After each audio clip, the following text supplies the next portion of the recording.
All right, we are recording, and as you can see there, that's the next book for this assigned reading series. It is a physical copy that I have, not in a electronic version. I think I can buy it. I'm not sure, but link in the description for it. And I did get it. It is Barnes and Noble link. This is specific. I think it is actually Barnes and Noble only. I mean, it even says on the back here BA Classics edition. So I think it is, and the whole book annex thing. But I think that is like their property per se, you might say. Not sure if anything there is clear about it, but in any case, like I'm not sure if you could purchase this specific version from other places, but is Grimm's fairy tales. Those are long now in public domain, so you'd be able to find copies elsewhere, and I'm sure you can also find electronic copies for free. Maybe not this specific compilation, potentially also not the specific translation, and the artistry will also be different, I would assume, even if you can find another illustrated one. But yeah, so we got some neat art there. Just randomly. There's another one. Okay. Yeah, illustrations by Arthur Rackman, does say right there. Decent enough book, it feels like. I'm not, as I'm opening it, I'm not the happiest with how I'm hearing the creaking on the spine. I mean, even just going like that, shifting a little bit, I don't know if that's just it's still breaking in a little bit, or if it is breaking. Hopefully it's just breaking in.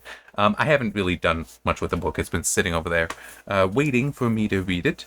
And I figure that the signed reading would be a good place for it, because, as it even kind of points out here, let me just read the thing on the back. The fairy tales of the brothers Grimm are among the best loved and most famous in world literature. This volume features more than 40 of their best-known fairy tales, lavishly illustrated with line drawings and color plates by Arthur Rackman. But yeah, it's best loved and most famous in world literature kind of aspect is why I wanted to go through it, because for unassigned reading, because some of these stories do still impact the world today. I mean, some of them we would know, though not necessarily in this version.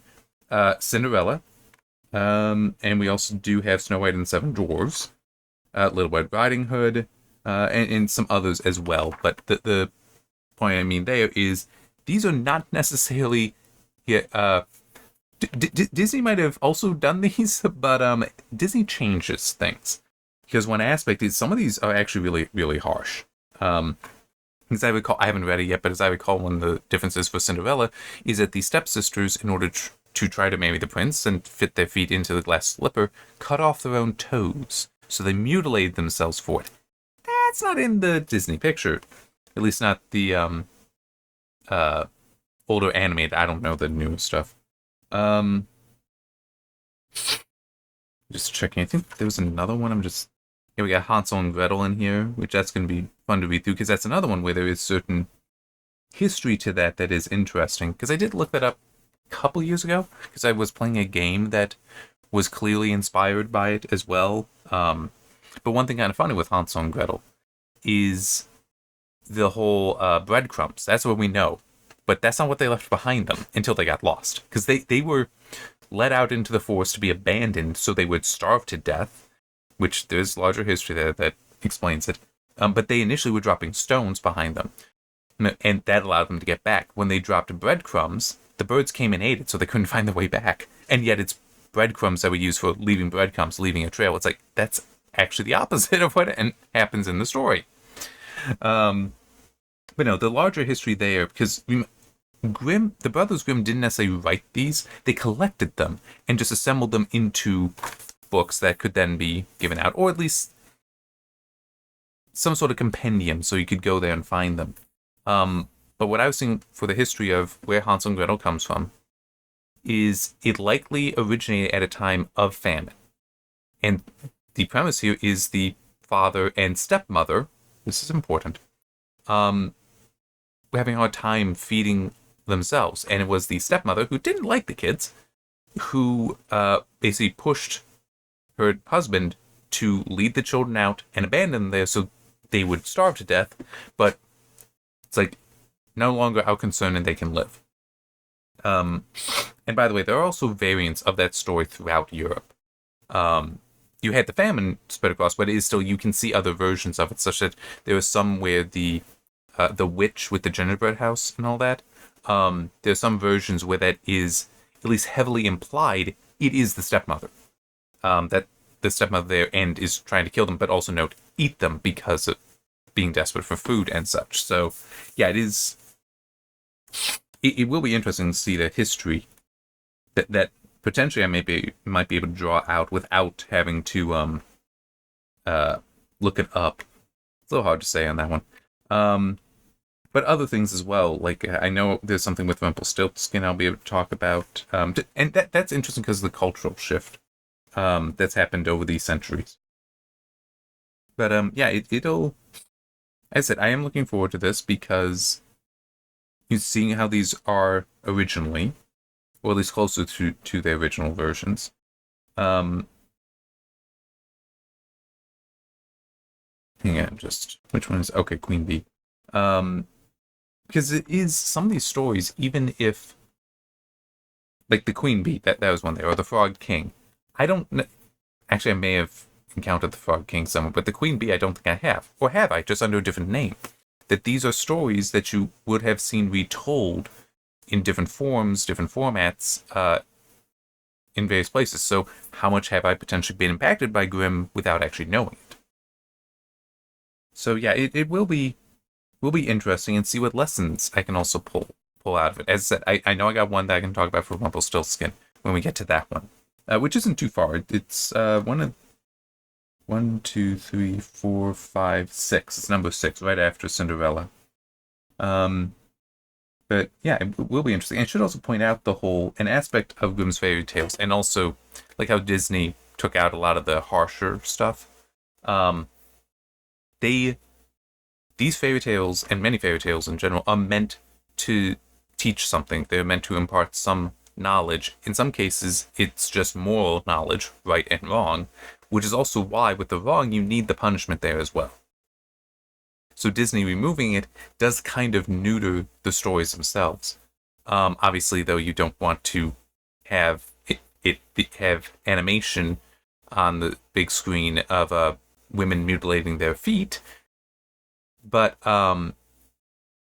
it's like that might not be appropriate for children to actually see it done. But there's an argument that you can read it to them because then it's their own. It's sort of a campfire story where it's you can get even grotesque with some of that stuff, but because it's only their own imagination, that it's not going to be as impactful as there's the image right there. Because I mean, don't forget that these stories, even though yes, the Brothers Grimm didn't write them; they collected them. It's still they were told potentially for centuries to children. So it's not like there's anything wrong with these stories. It's not as though there's anything here that would be harmful for a child. Children were raised with these for a very long time and value them enough to then pass them down to their own children.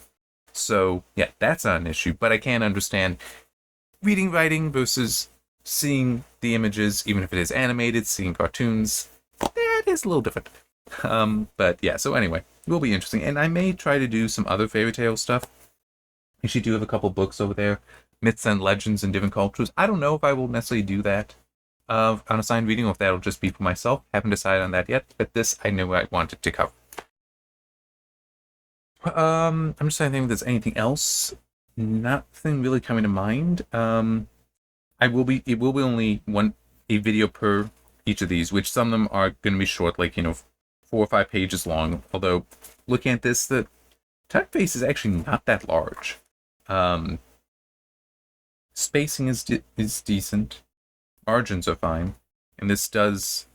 Yeah, the pages do kind of want to close on themselves, but it being hardcover, it does at least hold the other side of it open, so it's not like some of the paperbacks where both sides would be trying to fold up.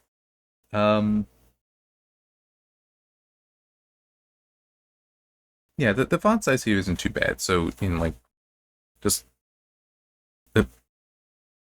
trying to keep it shown there, it's not that bad. It could be larger for some people, but I think it's fine.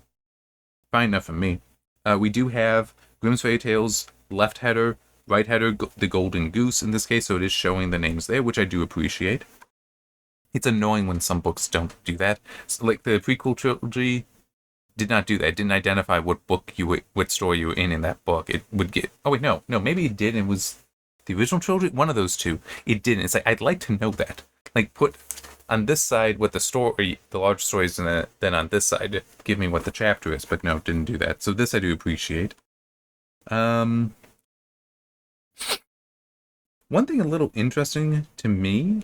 I mean, it's my preference, but they are left aligned. It's not justified, so you can see the ragged edge there, which I'm perfectly good with. I don't like justification where it's just increasing and decreasing the spaces there, because it just, to me, I get how at a distance it looks nice if it's all aligned, but when actually reading it and seeing it constantly vary back and forth, I don't care for that.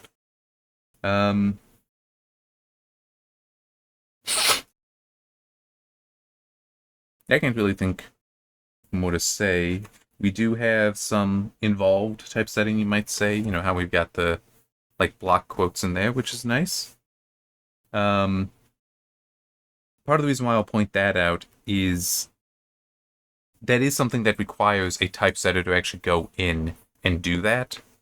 Whereas, for me, even with the scripts I've written to help me with taking Word document to LaTeX or EPUB, well, LaTeX for the PDF and then HTML for EPUB, that I have set up so it will convert bold and italics into the proper code in HTML or LaTeX, which that is great and allows me to feel comfortable using that because I'm not going to forget doing that by hand.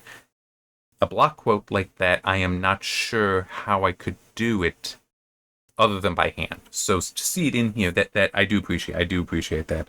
I'm just trying to think anything else. One thing that is a little annoying, but I mean, I get it. The stories, the individual stories. I think there's no, that's a bad example.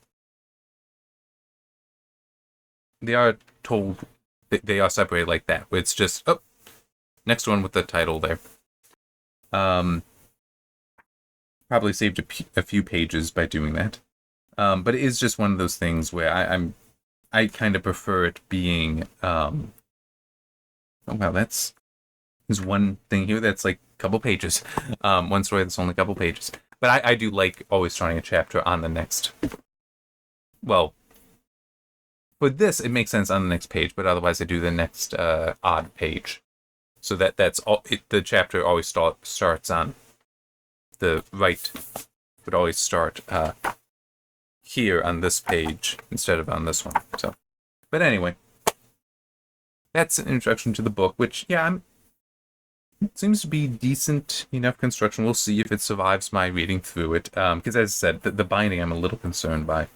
But it may just be, as I said, in need of breaking in, and not that it is broken or will break. We'll see. It does seem. Book Annex $10. I don't know. I mean, $10 might be a bit much depending on the situation, but I mean, it seems good. I mean, it seems like you get a decent amount out of it since it does have full color illustrations. See? Nope, come on. Stop that. There we go. Not all of them are full color, but it's still nicely put together. Probably worth the $10. I just don't know if $10 is where that gauge is on the price of books. It doesn't seem like much, though. It does not seem like much. And that's nice. Alright, I've probably talked more than necessary. Not quite at 50 minutes, though. I don't feel like pushing it, though. Sometimes I do. And sometimes I do that by accident. Sorry. So that's what I'll be doing next, and we'll obviously be doing it for more than 40 days, because more than 40 stories. Gonna be fun. At least I'm going to enjoy it. Hopefully you will as well. See you then.